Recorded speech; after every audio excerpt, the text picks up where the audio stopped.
Kevin Parman présente L'esclave de l'ange, une fanfiction audio Star Wars.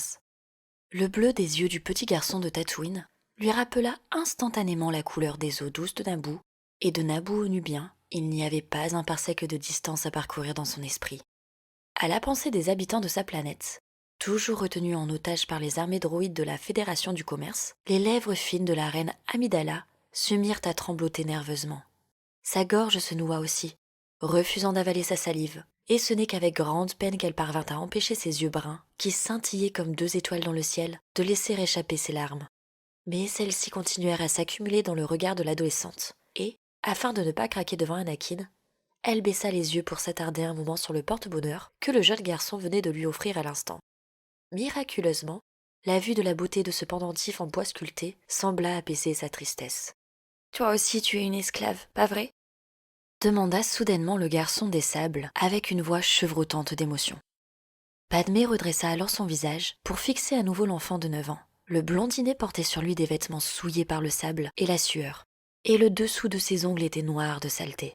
Padmé, qui elle sentait bon le parfum, réalisa qu'elle ne pourrait jamais pleinement comprendre tout ce que Skywalker avait dû endurer pendant sa jeunesse.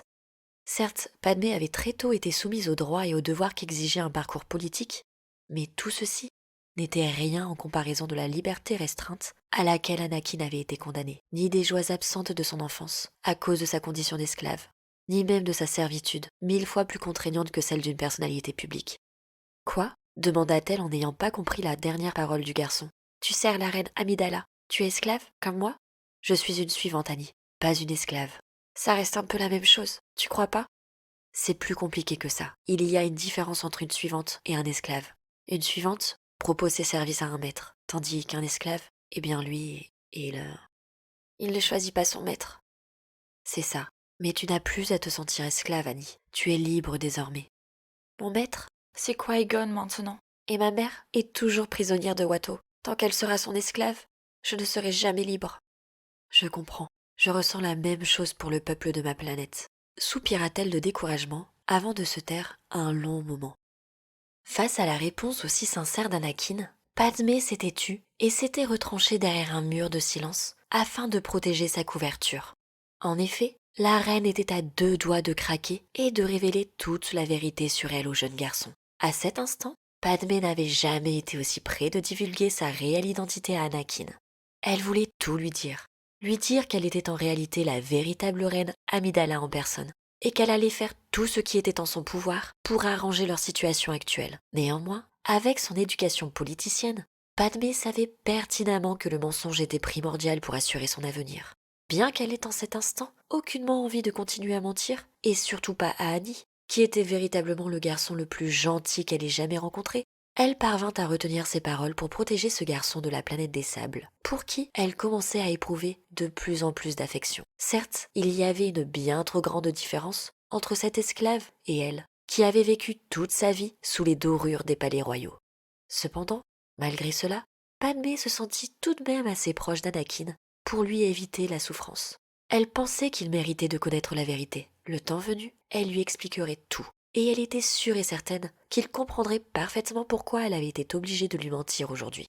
Mais pour le moment, l'heure n'était pas aux révélations. Elle ne devait pas encore lever le voile sur la vérité. « Je veux juste rentrer chez moi », lâcha brusquement Anakin avec une petite voix teintée d'une tristesse non dissimulée.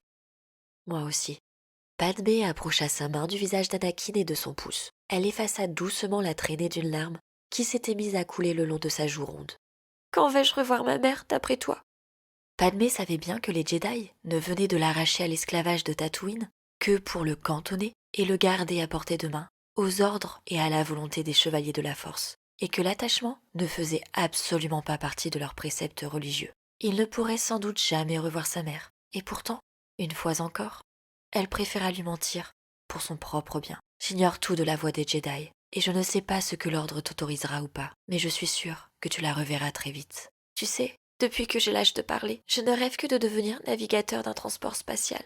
Qu'est-ce que je vais devenir si jamais j'échoue en tant que Jedi ? » « Qui te fait croire que tu vas échouer ? Anakin, je n'ai jamais connu un garçon tel que toi. Tu as fait preuve d'un très grand courage lors de la course de module, et si tu es parvenu à remporter la course, tu réussiras ta formation Jedi. Qui-Gon a toute confiance en toi, et moi aussi, j'ai confiance en toi.